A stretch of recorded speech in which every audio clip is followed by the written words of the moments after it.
আসসালামু আলাইকুম। শুরু করতে যাচ্ছি আমাদের 40 দিনের যাত্রার প্রথম দিন, প্রথম ক্লাস। আজকে আমরা কথা বলবো অনুশীলনী 11, একটা সহজ চ্যাপ্টার। আমার কাছে মনে হয়েছে এটা দিয়ে শুরু করলে হয়তো বা আপনাদের আরো একটু ভালো লাগবে, কারণ আমরা সাধারণত প্রথমত পরিসংখ্যান দিয়ে শুরু করতাম। তো ওই ক্ষেত্রে দেখা যায় যে পরিসংখ্যানটা সম্পর্কে আমাদের মূলত সবারই ধারণা আছে। তো এই জন্য আর পরিসংখ্যান বা বলি বা তথ্যপাত বলি ওইটা নিয়ে আমরা পরে আলোচনা করি। আগে আমরা অনুশীলনী 11 নিয়ে একটু কথা বলি, কারণ 11 দেখা গেল যে গতবারে যে ওই কোশ্চেন প্যাটার্ন বিবেচনা করে দেখা যায় যে 2025-এ এটার উপরে একটা কোশ্চেন আসার সম্ভাবনা অবশ্যই আছে। তো এই কথা বিবেচনা করে আমরা এখান থেকে মূলত 4টা থেকে 5টা, বড় জোর হলো 5 থেকে 6টা অঙ্ক করব। তো ওই এখানে অঙ্ক করতে হলে যেহেতু চ্যাপ্টারের নাম অনুপাত সমানুপাত, এখন তো আমাদের বিস্তৃত বলার সময় নেই। তো তারপরে যদি আমরা বলি যে অনুপাত মূলত একই এককে সমজাতীয় দুটি রাশির একটি অপরটির কত গুণ বা কত অংশ তা একটি ভগ্নাংশ দ্বারা প্রকাশ করা হয়। এই ভগ্নাংশকেই মূলত অনুপাত বলা হয়। যেহেতু আমরা যদি এ আর বি দুইটা রাশি ধরি, তাহলে এই দুইটা রাশিকে আমরা যদি অনুপাত চিহ্ন দিয়ে দিই, তাহলে মূলত আমার এই যে রাশিটা পাইলাম, দুইটা রাশিটা প্রকাশ করলাম এভাবে, অথবা এ বাই বি এভাবে লেখা যায়। তো এইটা মূলত আমার অনুপাতের কাজ। এখন যেহেতু আমাদের সময়টা খুব স্বল্প, আর এই স্বল্প সময়ে একটা চ্যাপ্টার নিয়ে বিস্তৃত আলোচনা করা পসিবল না, তো আমরা এই জন্য আজকে প্রথমত আমরা মনে রাখি, এটা আমরা সূত্র হিসাবে মনে রাখতে পারি বা যে যেভাবে আর কি মনে রাখে। আমি সাধারণত সবারে সূত্র হিসাবে মনে রাখতে বলি। এই চ্যাপ্টার থেকে আমরা দুটা সূত্রের মতো আর কি মান মনে রাখবো। এই দুটা দিয়ে আমরা এই চ্যাপ্টারের যাবতীয় অঙ্কগুলো করব। তাহলে আমরা প্রথমত যেই প্রয়োজনীয় যে 4টা সূত্র এখানে বেশি ব্যবহৃত হয়, এই 4টা সূত্র নিয়ে আগে আমরা একটু আলোচনা করি। আপনারা যদি বিশ্বাস রাখেন, আমি যেভাবে বলি আপনারা এভাবে আগায় যান, ইনশাল্লাহ এই 40 দিন আপনারা একটা ভালো একটা বেনিফিট আসবে আপনাদের। তো এই ক্ষেত্রে আমরা প্রথমত 1 নাম্বার যে সূত্রটা, এখানে আমরা একটা ক্রমিক সমানুপাতে তুলে নিয়েছি যে এবিসি যদি 3টা কর্মিক সমানুপাতে বলে দেয় আপনাদের, এবিসি 3টা কর্মিক সমানুপাতে যদি আপনাদের বলে, তাহলে আপনারা এখানে লিখতে পারেন যে এবিসি 3টে কর্মিক সমানুপাতে হলে, এবিসি কর্মিক সমানুপাতে হলে a:b সমান b:c। এখন আমরা জানি একটা পূর্ব রাশি একটা উত্তর রাশি, অনুপাতকে ভগ্নাংশ আকারে প্রকাশ করা যায়। যেহেতু অনুপাতকে ভগ্নাংশ আকারে প্রকাশ করা যায়, তাহলে আমরা পূর্ব রাশি আর উত্তর রাশি বাই পূর্ব রাশি বাই উত্তর রাশি, অর্থাৎ প্রথমটাকে উপরে আর পরেরটাকে নিচে, এভাবে দিয়ে সেম ভাবে এটাকেও প্রথমটাকে উপরে পরেরটাকে নিচে দিতে পারি। তো এবার আমরা এখানে জাস্ট ক্রস গুণটা করব, যে কোনাকুনি এখানে এটার সাথে এটা, বি এর সাথে বি আর এ আর সি, তাহলে বি এর সাথে বি দিলে বি স্কয়ার, আর এখানে এ আর সি এসি। আমি একটু বিরতিতে যাচ্ছি যেহেতু আজান দিচ্ছে।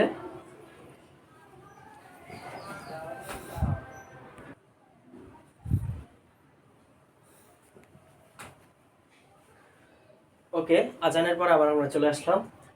তো এখানে আমাদের এই যে বি স্কয়ার সমান এসি, এইটারে তোমরা মনে রাখবা যে এবিসি আমার কর্মিক সমানুপাতে যদি বলে, এবিসি কর্মিক সমানুপাতে বললে আমরা জাস্ট এভাবে a:b সমান b:c সমান, এটা লেখা যায় আবার a/b সমান b/c।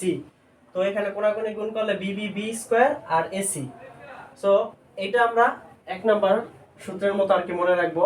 এবার 2 নাম্বার আমার আরেকটা সূত্রের মতো মনে রাখতে হবে।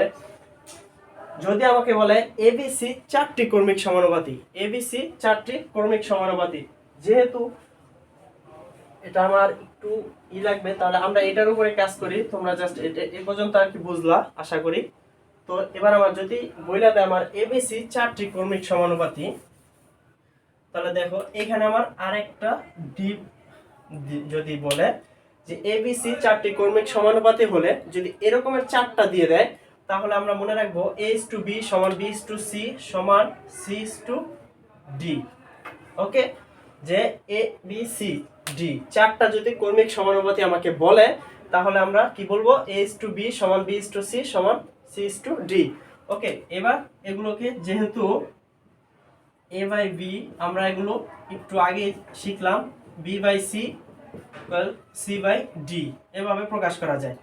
এখন এই মানটাকে আমরা আবার যখন চারটা আমাকে বলবে তখন আমরা এই মানটাকে ধরে নিব।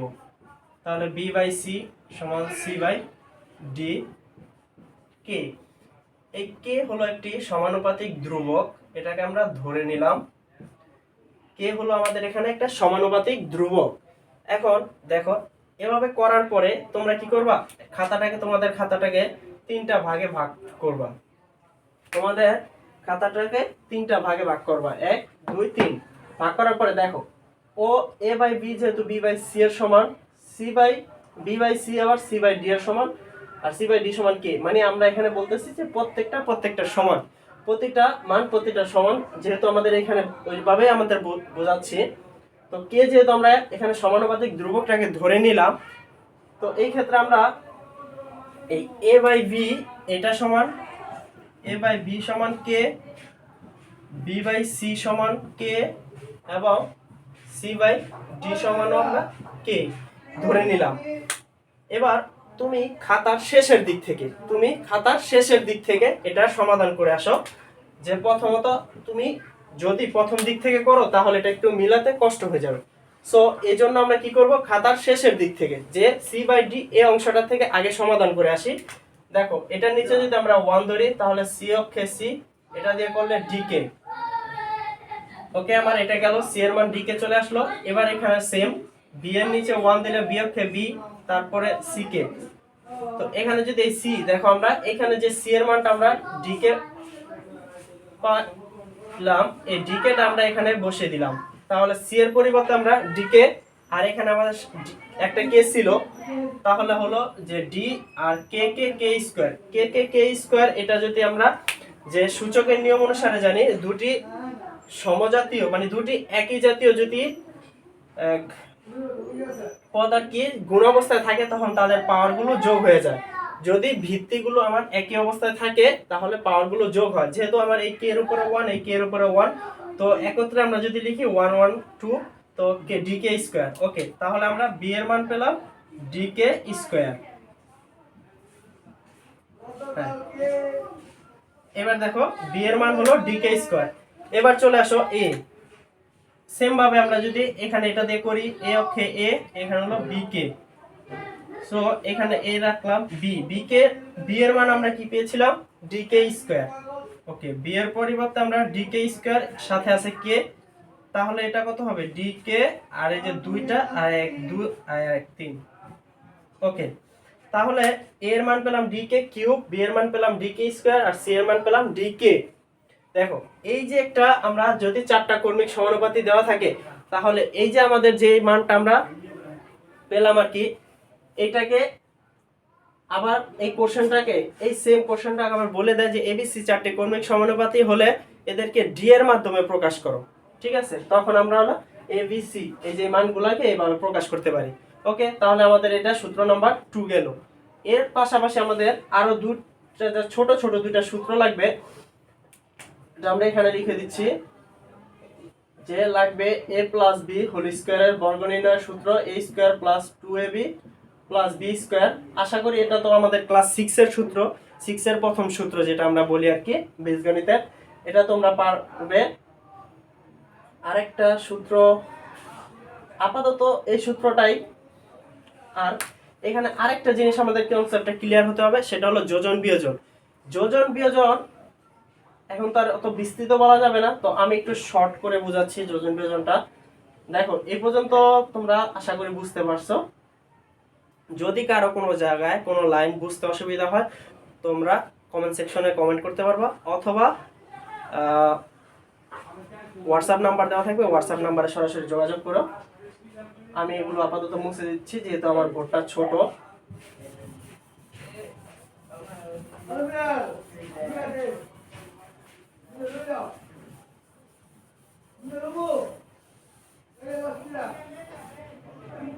দেখো এবার যোজন বিয়োজনের পার্টটা, যেহেতু আমাদের যোজন বিয়োজন ধরো এভাবে হলো a বাই বি আছে, এটাকে আমরা যোজন বিয়োজন করব। a বাই বি এটাকে আমরা যোজন বিয়োজন করব। যোজন বিয়োজন মানে হলো, তুমি যোজন মানে যোগ, বিয়োজন মানে বিয়োগ, এভাবে মনে রাখো জাস্ট। দেখো ভাই, বেসটা যেহেতু আমি বলতেছি যে যারা একটু গণিত নিয়ে টেনশনের দিকে আছে তাদের জন্য, এজন্য আমি বিস্তৃত আলোচনায় যাচ্ছি না, কারণ আলোচনা করতে গেলে একে দেখা যাবে ভিডিওটা বড় হয়ে যাচ্ছে, যার কারণে দেখতে একঘেয়েমি এসে পড়বে। 2 নম্বর কথা হলো, এত ঘুরবেসের কথার মধ্যে হয়তো কথাটা বোঝা যাবে না, এজন্য আমি শর্টকাট, যেহেতু বেচ শর্টকাটে ওয়ে বলে দিচ্ছি। যেহেতু আমার এ বাই বি আমার হলো যোজন বিয়োজন করব, এজন্য আমরা একটা দাগ দিব, উপরে যে থাকবে তাকে আগে বসাবো, যেহেতু যোগ করব উপরে প্লাস দিয়ে নিচেরটা বসাই দিব, আবার যখন বিয়োজন করব উপরেরটা বসাবো, পরে নিচেরটা বিয়োগ দিয়ে নিচেরটা, সোজা হিসাব। যখন আমরা যোজন করব উপরেরটা আগে, উপরেরটা অলওয়েজ আগে বসবে, উপরে নিচে দুটো জায়গায় উপরেরটা আগে বসবে, উপরেরটা আগে বসায় প্লাস দিয়ে নিচেরটা, আবার উপরেরটা আগে বসায় মাইনাস দিয়ে নিচেরটা, দ্যাটস মিন যোজন বিয়োজন। ওকে, আমি এখানে সংক্ষেপে যোগ বিয়োগ লিখে দিলাম, মানে আমরা এই লাইনটা কিভাবে পেলাম, যোজন বিয়োজন করে। ওকে, আমি আরেকটা দেখাচ্ছি যে A by B C by D. এখন এটাকে আমরা যোজন বিয়োজন করব, এখানটা যোজন বিয়োজন করার তাহলে আমাদের ওই যে একই ফর্মুলা, প্রথমত আমাদের উপরেরটা বসাতে হবে এ প্লাস বি, তারপরে প্লাস দিয়ে নিচেরটা সি প্লাস ডি। ওকে, যে প্রথম আমাদের এ প্লাস বি, তারপর প্লাস দিয়ে নিচেরটা এ প্লাস বি, আর যখন আমরা বিয়োজন করব প্রথম উপরেরটা বসাবো, তারপরে মাইনাস দিব, যেহেতু আমার বিয়োজন।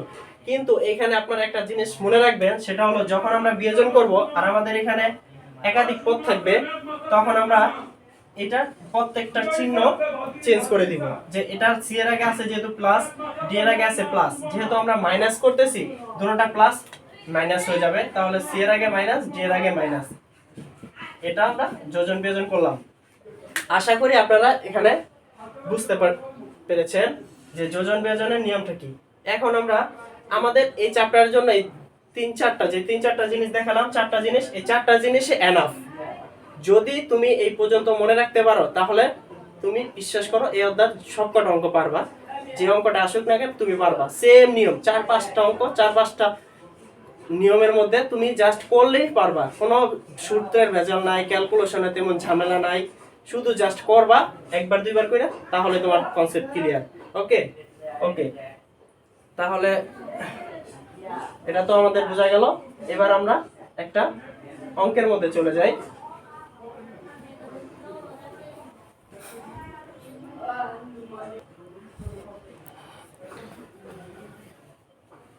ওকে, যেহেতু ভিডিওর মাঝে যদি অঙ্কগুলো তুলি তাহলে ভিডিওর ডিউরেশন টাইমটা অনেক লং হয়ে যাবে, এই জন্য আমরা একটু পজ করে তুলে নিলাম। দেখেন আপনাদের এখানে বইয়ের উদাহরণ 3, আপনাদের বইয়ের উদাহরণ 3 এখানে বলে দিয়েছে যে যদি a/b সমান b/c হয়, প্রমাণ করো যে a plus b by a b plus c whole square সমান a square plus b square by b square plus c square. Okay, দেখেন এই জিনিসটা অবশ্যই আপনাদের পরিচিত, এই জিনিসটা যদি অবশ্যই আপনাদের পরিচিত হয় তাহলে এই অঙ্কটা আপনারা ইজিলি করতে পারছেন। তাহলে দেখেন এটা যখন আমরা সমাধানে চলে আসব, সমাধান, তাহলে আমাদের প্রথমত যেগুলো দেওয়া আছে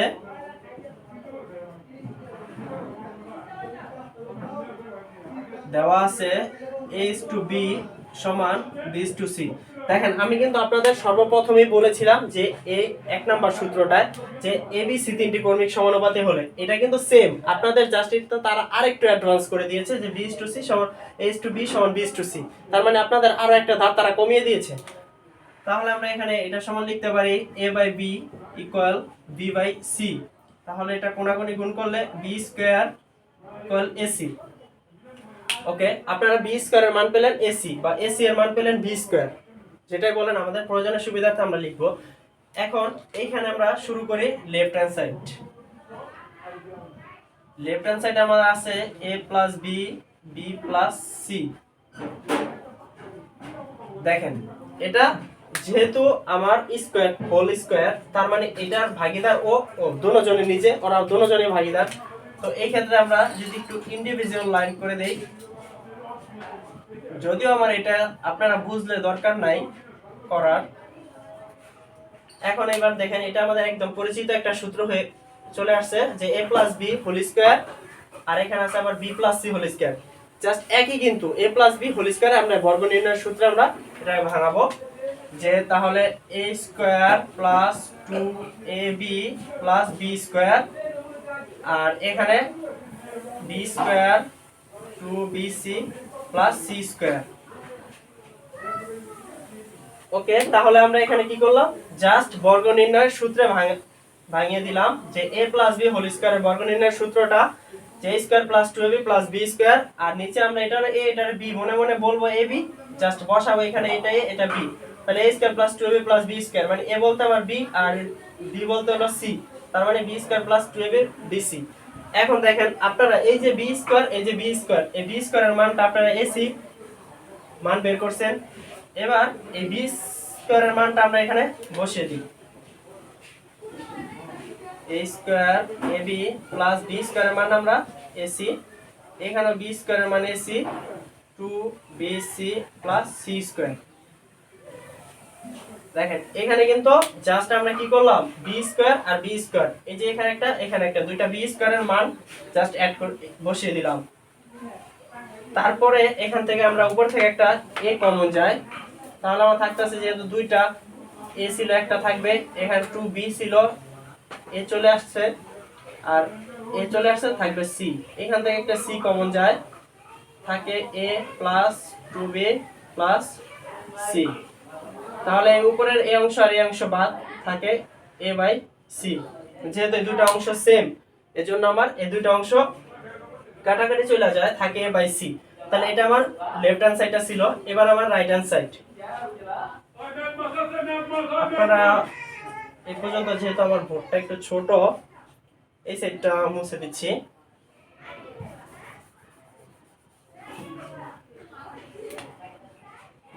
এবার আমার রাইট হ্যান্ড সাইডে আমার আছে a square plus b square plus c square, এটা আরো ছোট। দেখেন আপনারা b স্কয়ারের মান যেটা পেয়েছেন ac, ওই b স্কয়ারের মানটা জাস্ট বসিয়ে দেন, a প্লাস b স্কয়ারের মান ac, এখানে b স্কয়ারের মান ac c স্কয়ার, পরে এখান থেকে উপর থেকে একটা a কমন যায় থাকে a প্লাস c, নিচে থেকে একটা c কমন যায় থাকে a প্লাস c, যেহেতু a প্লাস c সেম তো a বাই c,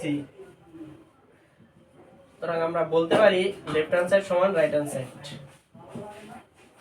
তাহলে দেখেন আপনারা এইখানে জাস্ট আমরা b স্কয়ার আর b স্কয়ার দুইটা রাইট হ্যান্ড সাইডটা তুলে আমরা b স্কয়ারের মানটা বসিয়ে দিলাম ac, পরে উপর থেকে যেহেতু দুইটা a, এখানে একটা a আছে তো একটা a কমন যায় থাকে এখানে একটা a, আর এখানে a যেহেতু চলে গেছে থাকে হলো c, আর এখানে a c একটা c আর এখানে c স্কয়ার, তো একটা c কমন নিতে পারি থাকে হলো a প্লাস এখানে হলো c, তাহলে এটা যদি উপরে নিচে সেম আছে গুণ অবস্থায় তো কাটা যায়, মানে এটার সাথে এটা গুণ এটার সাথে এটা গুণ, আর উপরে নিচে ভাগ অবস্থায়, এজন্য এই দুটো আমরা কাটা দিতে পারি, তো a বাই c, তাহলে left hand side right hand side মিলে গেল। তাহলে এই অঙ্কটা যদিও ছোট অঙ্ক কিন্তু এটা কিন্তু খুবই গুরুত্বপূর্ণ একটা অঙ্ক ছিল। তো আপনারা যদি কেউ কোনো লাইন বুঝতে অসুবিধা হয় তাহলে অবশ্যই কমেন্ট করতে পারেন, অথবা এসে গিয়ে হোয়াটসঅ্যাপ নম্বরে যোগাযোগ করেন। আরেকটা কথা বলি, যেহেতু মানে অনেকদিন অনলাইনের বাইরে ছিলাম, এখানে ভালোভাবে এরকমের কথা বলা হয় না, এমনি অফলাইনে কথা বলা হয় কিন্তু অনলাইনে তো আর এরকমের কথা বলা হয় না, এই জন্য হয়তো একটু মুখের জড়তার কারণে কোনো জায়গায় বুঝতে সমস্যা হলে ওইটা একটু ক্ষমা সুন্দর দৃষ্টিতে দেখবেন।